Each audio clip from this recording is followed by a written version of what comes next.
Hello engineers, আমি চলে এসেছি নেক্সট ভিডিও, যেটা হচ্ছে ম্যাকআউট পিওয়াইকিউ নিয়ে। তো প্রথম ভিডিওতে আমরা নর্মাল ডিস্ট্রিবিউশনে একটা সিম্পল একটা অঙ্ক আলোচনা করলাম, যে প্রবাবিলিটি ভ্যালু কীভাবে বার করব, আমাকে গ্রাফটা কিভাবে হেল্প করবে, কিভাবে কি জেডে কনভার্ট করবো আমরা এসকে, জেডের কোন ভ্যালুটা আমরা টেবিল থেকে সার্চ করব, এবং যদি দিয়ে দেয় তাহলে কোনখানে লিখবো, তারপর একটা লিমিটকে কিভাবে স্প্লিট করব, যেখানে আপার লিমিট বা লোয়ার লিমিটে জিরো থাকতেই হবে। তো এগুলো আমরা শিখেছি, জিনিসটা সম্পর্কে আমরা পরিচিত হয়েছি।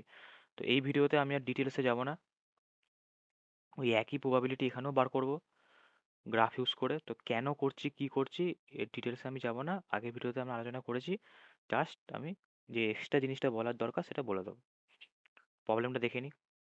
তো প্রবলেমটা হচ্ছে এইটা, যেটা হচ্ছে if the weekly ways of 10,000 workers in a factory follows normal distribution. এখানে বলিয়ে দিয়েছে যে নর্মাল ডিস্ট্রিবিউশন ফলো করে, তার মানে বোঝাই যাচ্ছে যে নর্মাল ডিস্ট্রিবিউশন অঙ্ক। মিউ বলে দিয়েছে, সিগমাও বলে দিয়েছে, ভালোই হয়েছে। তো find the expected number of workers where weekly wage are, মানে কতজন ওয়ার্কারের উইকলি এজ হচ্ছে 66 থেকে 72-এর মধ্যে, 66 কম, 72-এর বেশি।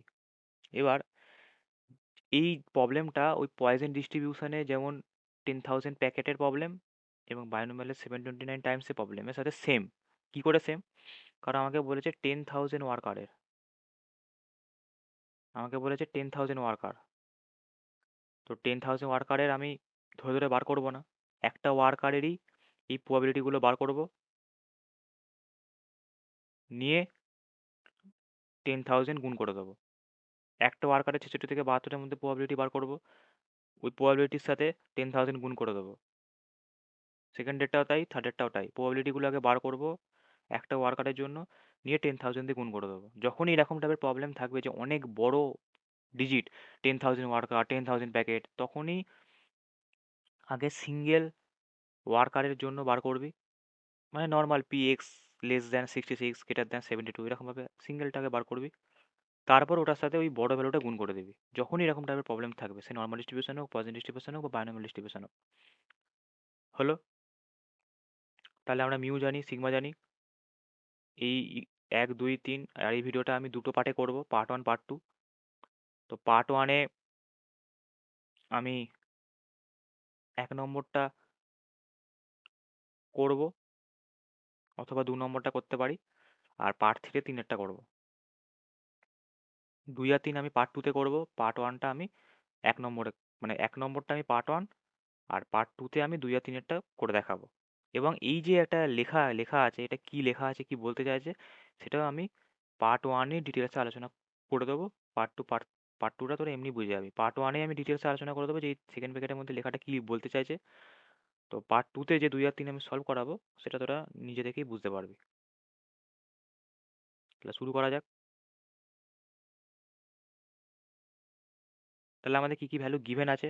আমাদের মিউ গিভেন আছে, মিউ দেখলাম আমরা 70 গিভেন আছে। আর সিগমা গিভেন আছে, সিগমা স্কোয়ার নেই, সিগমাই দেওয়া আছে, সিগমা 5। হ্যাঁ, মিউ 70, সিগমা 5 হলো। নর্মাল ডিস্ট্রিবিউশন এই দুটো ভ্যালুর উপর ডিপেন্ড করে। এবার আমরা আগে জেড, এবার তোদের একটা কথা বলা, তোরা চাইলে, এ দেখ, ফার্স্ট হচ্ছে আমাদের 1 নম্বরটা বার করতে হবে। আমি বলে দিচ্ছি দুটো জিনিস। 1 নম্বরটা আমাকে কি বলেছে, যে স্যালারি 66 থেকে 72-এর মধ্যে,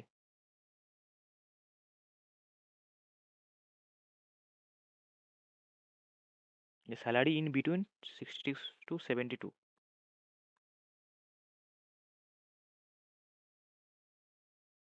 এটা জানতে চেয়েছে। এবার এই এক্স থেকে জেডে কনভার্টটা তোরা এর ভেতরেও করতে পারিস, আবার মনে করলে তোরা আলাদাভাবে করেও নিতে পারিস। মানে কি বলছি, ধর এইখানে যে ভ্যালুটা আছে, এটাকে জেডে কনভার্ট করতে হবে।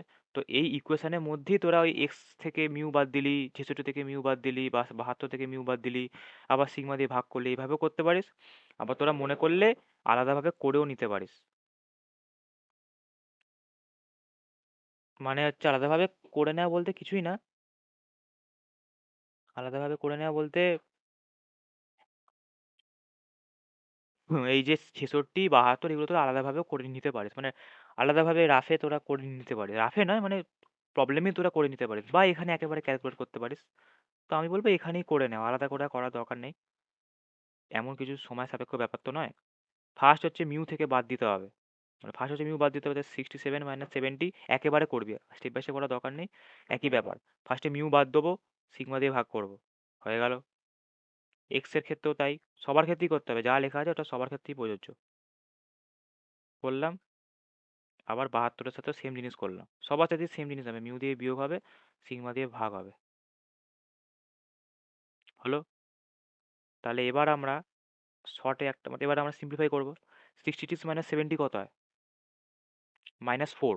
এবার 4/5 হয় 0.8, তাহলে -4/5 -0.8, হলো। আর এটা তো আমাদের জেড হবে, কারণ X minus mu by sigma তো জেডই হয়।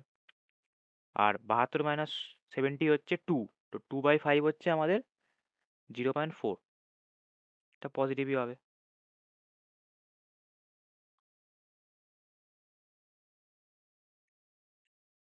তো এটা আমাদের পজিটিভই হবে।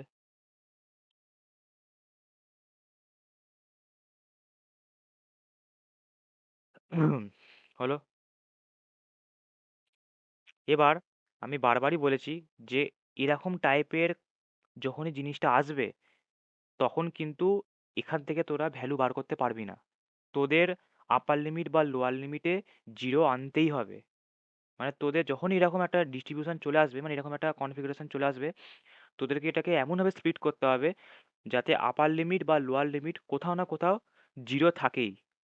মানে দুটো যে পার্টে স্প্লিট করবি, ওই দুটো পার্টেতে আপার লিমিট বা লোয়ার লিমিটে জিরো থাকতেই হবে। না হলে কিন্তু তোরা ভ্যালু বার করতে পারবি না, যে টেবিল থেকে ভ্যালু বার করতে পারবি না, অথবা যদি গিভেন থাকে তোরা বুঝতে পারবি না। তাহলে এটাকে আমরা দুটো পার্টে স্প্লিট করব। আমি এটা একটু সাইডে দেখাচ্ছি, একটু আমি সাইডে দেখাচ্ছি।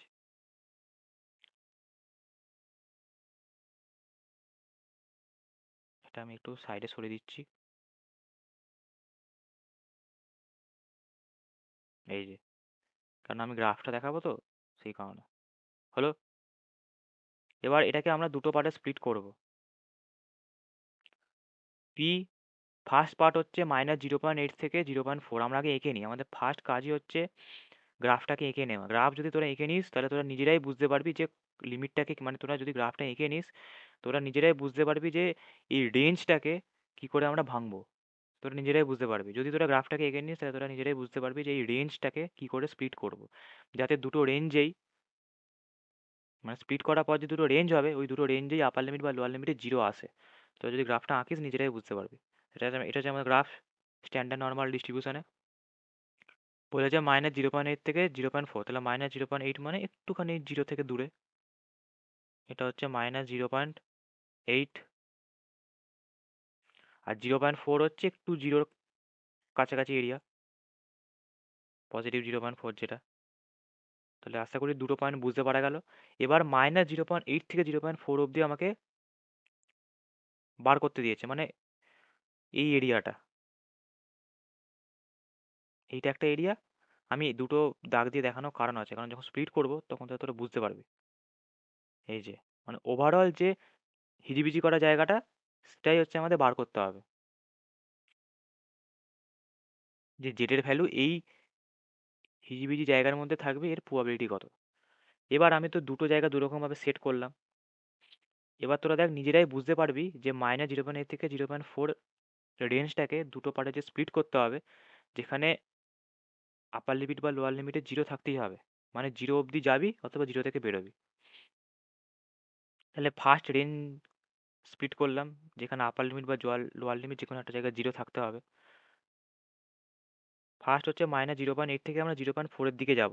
তাহলে ফার্স্ট আমরা 0.8 থেকে জিরোতে দাঁড়াবো, 0.8 থেকে জিরোতে দাঁড়ালাম, তারপর জিরো থেকে 0.4-এ যাবো, একই ব্যাপার।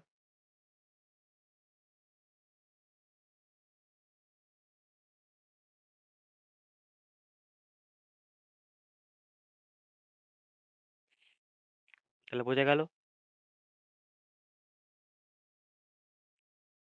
এইভাবে লিখতেই পারি। এই পুরো রেঞ্জটাকে 0.8 থেকে 0.4 মানে -0.8 থেকে 0.4 রেঞ্জটাকে আমরা এইভাবে দুটো পার্টে স্প্লিট করতেই পারি, যে -0.8 থেকে 0 অব্দি গেলাম, তাহলে আপার লিমিটে 0 এলো, আবার 0 থেকে 0.4 গেলাম, লোয়ার লিমিটে 0 এলো। দুটো রেঞ্জে এমনভাবে স্প্লিট করতে হবে যাতে দুটো রেঞ্জের আপার লিমিট বা লোয়ার লিমিটে 0 থাকে, মানে 0 অব্দি আসবি, যেখানেই থাকিস থাকিস না কেন মাইনাসে 0 অব্দি আসবি, তারপর পজিটিভে যেখানেই যেতে হোক না কেন 0 থেকে যাবি। এইটা হচ্ছে তোদের মেন রুল। হলো? এবার কেন যেতে হবে সেটাও বলে দিচ্ছি। এবার -0.8 থেকে 0 অব্দি যাওয়া, যেহেতু 0 রেসপেক্টে দুটো দিকে সিমেট্রিক্যাল, সেই কারণে -0.8 থেকে 0 অব্দি যাওয়া আর 0 থেকে 0.8 অব্দি যাওয়া সেম। তাহলে আমরা এটাকে এইরকম লিখতেই পারি, 0 থেকে আমি 0.8 অব্দি গেলাম, এরকম লিখতেই পারি। প্লাস এটা তো আছেই। কেন আমরা এই লিমিটটাকে চেঞ্জ করলাম সেটাও বলে দিচ্ছি। 0.4। তাহলে দুটো লিমিটই আমার 0 থেকে হলো। কেন এই -0.8 থেকে 0 অব্দিতে কেন রাখলাম না, কেন 0 থেকে 0.8ই রাখলাম, সেটা আমি এক্ষুনি বলে দিচ্ছি। তাহলে দুটো লিমিটে ব্রেক করলাম। এবার কেন আমি -0.8 থেকে 0 অব্দি না রেখে 0 থেকে 0.8 অব্দি রাখলাম, দেখ, এই যে একটা ডিটেলস লেখা আছে, এই ডিটেলসটা বলতে এটা কি চাইছে? এই যে ডিস্ট্রিবিউশনটা, এটা ভালো মতোই জানিস তোরা, স্ট্যান্ডার্ড নর্মাল ডিস্ট্রিবিউশনের পিডিএফ। এবার পরীক্ষায় যেটা তোদের টেবিল থেকে খুঁজতে হবে, সেটা কিন্তু এই রকম জিনিসটা কিন্তু টেবিলে লেখা থাকবে না, টেবিলে এই রকম একটা জিনিস লেখা থাকবে। এই যে ফাই টাইপের একটা ভ্যালু, মানে এরকম টাইপের একটা জিনিস, ব্র্যাকেটে জেড, নিয়ে এখানে ভ্যালু থাকবে। এই যে পুরো জিনিসটা, এইটা বোঝায় ফাই জেড। তোদের কিন্তু যে যে টেবিলটা দেবে ওখানে কিন্তু এরকমই থাকবে, ফাই জেড লেখা থাকবে, নিয়ে জেডের ডিফারেন্ট ভ্যালুর জন্য ফাই জেডের ডিফারেন্ট ভ্যালু হবে। এবার পরীক্ষায় তোদের কিন্তু এরকম দেবে, পরীক্ষায় তোদের ফাই জেড, সাধারণত ফাই জেড দেয় না, তো তোদের বলে দিলাম এই কারণে, ধর এই যে গোল পাকানো জিনিসটার বদলে ফাই জেড দিয়ে দিল, তা তোরা ভাবতেই পারিস যে কি করে হলো। এবার আরেকটা জিনিসও বলার, যেটা একটু ভুল হয়ে গেছে এখানে, এইটা ফাই জেড দ্বারা, তা বলে দিচ্ছি যে ব্যাপারটা কি। এটা আমি নেক্সট প্রবলেমে আলোচনা করব, এই প্রবলেম এই ভিডিওতে আমি আলোচনা করব না, নেক্সটটাতে আলোচনা করব। দেখ, এইটা নয়,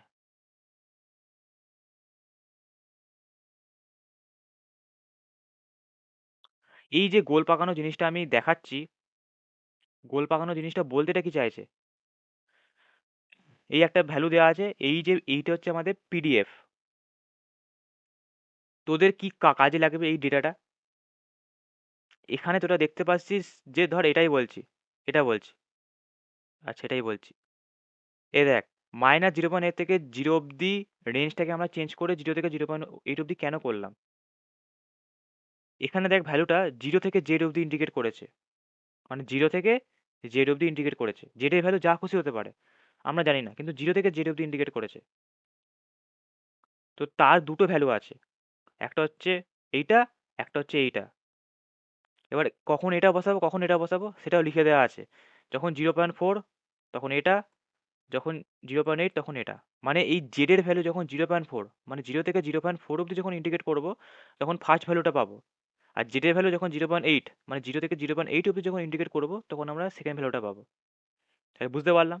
তাহলে 0.8 যে রেঞ্জটা আমরা চেঞ্জ করেছিলাম, তাহলে কেন বুঝতে পারছিস, কারণ আমাদের যেটা গিভেন আছে সেটা 0 থেকে 0.8 অব্দি হলে কত ভ্যালু সেটা দেওয়া আছে, উল্টোটা কিন্তু দেওয়া নেই। সেই কারণে তোরা যদি -0.8 থেকে 0 অব্দি রেখে দিস, তোরা কিন্তু নিজেরাই বুঝতে পারবি না যে তোদের ভ্যালু গিভেন আছে না নেই, কারণ এখানে লেখা আছে 0 থেকে 0.8 অব্দি ভ্যালু 0.2881, আর তোরা বার করা আছে উল্টোটা, -0.8 থেকে 0 অব্দি। তো সেই কারণে আমাদের লিমিটটা চেঞ্জ করতে হলো, মানে -0.8 থেকে 0 বদলে 0 থেকে 0.8 লিখতে হলো। ওটা লেখার জন্য কি সুবিধা হলো, তোরা নিজেরা বুঝতে পারলি যে আচ্ছা 0 থেকে জেড অব্দি ইন্ডিকেট করে এই দুটো ভ্যালু পাওয়া যাচ্ছে, যেখানে জেড এর ভ্যালু যখন 0.8, মানে 0 থেকে 0.8 যখন ইন্ডিকেট করছে তখন এই ভ্যালুটা পাচ্ছে। এবার 0 থেকে 0.8 অব্দি ইন্ডিকেট করে যখন আমরা এই ভ্যালুটা পাচ্ছি, আর এই ভ্যালুটা আমাদের এখানে কাজে লাগবে, এই যে 0 থেকে 0.8, তাহলে ওই ভ্যালুটা আমরা এখানে বসিয়ে দেবো, 0.2881। এইভাবে তোদের পরীক্ষায় ডেটা গিভেন থাকবে, এই অবধি বার করবি, জিরো সবসময় 0 থেকে সামথিং কিছু একটা বার করবি। হলো? তোদের কিন্তু এরকম ভাবে ডেটাটা থাকবে না, তোদের ডেটাটা এইভাবেই থাকবে, এই যে ইন্ডিকেট আকারে লেখা থাকবে তোদের, কিন্তু ওই 0 থেকে জেড মানে যেরকম ভাবে এখানে দেখতে পাচ্ছিস যে 0 থেকে 0.4 অব্দি ভ্যারি করেছে, এরকম টাইপের একটা যে লেখা, এরকম কিন্তু তোদের লেখা থাকবে না। তোদের পরীক্ষায় যদি গিভেন থাকে, তোদের এভাবেই গিভেন থাকবে, এরকম একটা ইন্টিগ্রেশন দিয়ে দেবে, দুটো ভ্যালু দিয়ে দেবে বা তিনটে ভ্যালু দিয়ে দেবে, নিয়ে জেডের ভ্যালু বলে দেবে। এবার তোরা এবার কি করে বুঝবি 0 থেকে জেড অব্দি ইন্ডিকেট করে এই দুটো ভ্যালু পাওয়া গেছে? এবার জেডের ভ্যালু যখন 0.4, মানে 0 থেকে 0.4 অব্দি যখন আমরা ইন্ডিকেট করেছি, তখন ফার্স্ট ভ্যালুটা পেয়েছি। তাহলে 0 থেকে 0.4 অব্দি ইন্ডিকেট করে যদি আমরা ফার্স্ট ভ্যালুটা পেয়ে থাকি, তাহলে 0 থেকে 0.4 অব্দি তো আমাদের এখানে লেখা আছে, তাহলে এই ভ্যালুটাও ওটাই হবে। আবার এখানে 0 থেকে 0.8 লেখা আছে, আর এখানে বলা আছে 0 থেকে জেড অব্দি ইন্ডিকেট করে এই ভ্যালুটা পাচ্ছি কখন, যখন জেড এর ভ্যালু 0.8। মানে 0 থেকে জেড অব্দি ইন্ডিকেট করে একটা ভ্যালু পাওয়া যাচ্ছে 0.2881, যখন জেড এর ভ্যালু 0.8। মানে আলটিমেট বলতে চাইছে যে 0 থেকে 0.8 অব্দি ইন্ডিকেট করার জন্য আমরা এই 0.2881 ভ্যালুটা পাচ্ছি। তার মানে এটা ইনডিরেক্টলি ভাবে এই ভ্যালুটা বলে দিয়েছে, এই ভ্যালুটা বলে দিয়েছে 0 থেকে 0.8 অব্দি। ওই জন্য আমরা এর আন্ডারে 0.2881 লিখলাম। তাহলে 0 থেকে 0.4 অব্দি ভ্যালু কত দেওয়া আছে, জেড এর ভ্যালু যখন আমি সবসময় খুঁজবো, ভালো করে দেখ, সবসময় এই লাস্ট ভ্যালুটার দিকে ফোকাস করবি, আর কিচ্ছু দিকে ফোকাস করবি না। 0 থেকে 0.4 অব্দি ভ্যালু দরকার, সবসময় লাস্ট ভ্যালুটা ফোকাস করবি। 0.4 আছে, তাহলে আমাকে টেবিল থেকে 0.4 খুঁজতে হবে, যে জেড এর ভ্যালু যখন 0.4 কত ভ্যালু দেওয়া আছে। সবসময় লাস্ট ভ্যালুটা ফোকাস করবি, লাস্ট ভ্যালুটা যা লেখা থাকবে সেইটাই তোকে টেবিলে খুঁজতে হবে, বা যেটা গিভেন থাকবে এরকম প্রবলেমে, এরকম যখন দেয়া থাকবে, যদি এরকম দেয়া থাকে, তাহলে খুঁজবি যে এখানে ভ্যালুটা কোথায় আছে। দেখ এখানে 0.4, 0.8, 0.4 এখানে দেওয়া আছে।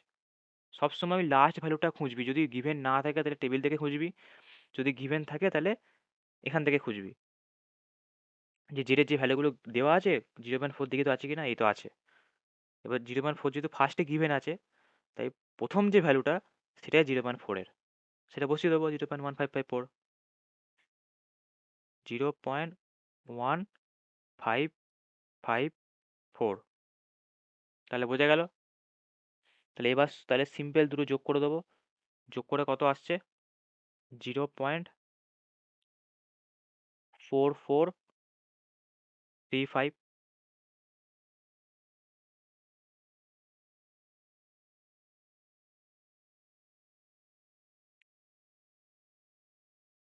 তাহলে বোঝা গেল? এবার শুধু কিন্তু এই অনেকে ভুল করে ফেলে যে এই অ্যান্সারটা লিখে দিয়ে চলে এলো, তা কিন্তু নয়।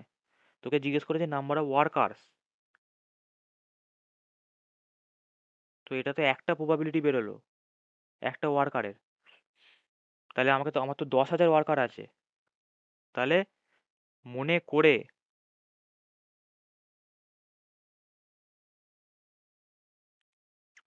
10,000 ওয়ার্কার গুণ করবি 0.44, এটা কিন্তু ভুলবি না। অনেকে এরকম লিখে দিয়ে চলে আসে, 10,000টা গুণ করতে ভুলে যায়, ওটা কিন্তু ভুল। তোকে কিন্তু 10,000 ওয়ার্কারেরই জানতে চেয়েছে, মানে 10,000 ওয়ার্কারের মধ্যে কতজন ওয়ার্কারের এটাই জানতে চেয়েছে, তাই 10,000 কিন্তু গুণ করতেই হবে, সেটা হবে 4435। তাই বাদ দিয়ে চলে আসবি না, মানে এই অবধি করলে তবে তুই নাম্বারটা পাবি। বোঝা গেল? অ্যান্সার হবে 4435। এটা হচ্ছে প্রথম কেসটার জন্য, যেখানে স্যালারি মানে আর কি উইকলি ওয়েজ 66 থেকে 72-এর মধ্যে লাই করে। এরপর সেকেন্ড যে দুটো আমরা নেক্সট ভিডিওতে নেক্সট পার্টে দেখে নেবো। আর এত যে আলোচনা করলাম যে 0 থেকে 0.4-এর মধ্যে যেটা ভ্যালু লাই করছে, তো এই ভ্যালুটা তোদের গিভেন থাকবে, কিভাবে গিভেন থাকবে, তোদের তোরা খুঁজে পাবি কি করে, সেসব ডিটেলসে আলোচনা করলাম। সব সময় লাস্ট ভ্যালুটা দেখবি, 0 থেকে কত অবধি ভ্যারি করছে ওইটা দেখবি। মানে 0 থেকে 0.4 অবধি ভ্যারি করছে, তাহলে আমি 0.4টা দেখবো সবসময় লাস্ট। লাস্টের দিকে তাকাবি, সব সময় এই লাস্টের দিকে তাকাবি। আর তোদের টার্গেটই হচ্ছে 0 থেকে সামথিং একটা, মানে এই যে 0 থেকে 0.4, 0 থেকে 0.8 এরকম একটা কনফিগারেশনে কনভার্ট করা, এটা তোদের লাস্ট কাজ। তারপর এই লাস্ট ভ্যালুটার দিকে তাকানো, এই লাস্ট ভ্যালুটার দিকে তাকাবি। এখানে যেমন 0.8 আছে, খুঁজবি জেডের ভ্যালু কোথায় 0.8 আছে, হ্যাঁ আছে, যেহেতু সেকেন্ডে আছে তাই সেকেন্ড ভ্যালুটাই হচ্ছে আমার 0.8-এর জন্য। একইভাবে লাস্টে 0.4 লেখা আছে, খুঁজবো কোথায় 0.4 লেখা আছে, বসিয়ে দেবো। 0.4 আছে, ফার্স্টে আছে, তাহলে ফার্স্ট ভ্যালুটাই আমার হবে।